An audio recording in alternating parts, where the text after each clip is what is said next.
Infertility సంతానలేమి. Pregnancy అనేది a couple అయినా చాలా ప్రీషియస్‌గా కోరుకునేది.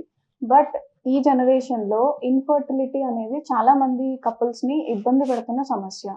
దీనికి డిఫరెంట్ టైప్స్ ఆఫ్ రీజన్స్ ఉంటాయి. అండ్ ఆ రీజన్స్ అనేవి హస్బెండ్‌లో ఉండొచ్చు, వైఫ్‌లో ఉండొచ్చు ఆర్ ఇద్దరిలో కూడా ఉండొచ్చు.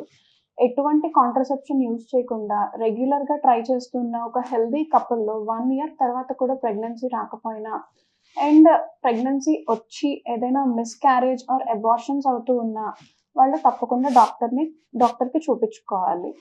అండ్ ఆహ్, దీన్ని ఆయుర్వేదాలో వంధ్యత్వం అని కొరిలేట్ చేసుకోవచ్చు. మేల్స్‌లో వచ్చి శుక్రదోషతోను, ఫిమేల్స్‌లో ఆర్తవ దోషం, గర్భాశయ దోషాస్‌తో కొరిలేట్ చేసుకోవచ్చు. దీనికి ఆయుర్వేదాలో రసాయన అండ్ వాజీకరణ థెరపీస్, ఇంటర్నల్ మెడికేషన్స్ అండ్ ప్రొసీజర్స్‌కి వస్తే ఉత్తరవస్తి అండ్ అదర్ టైప్స్ ఆఫ్ శోధన ప్రొసీజర్స్ ఉంటాయి.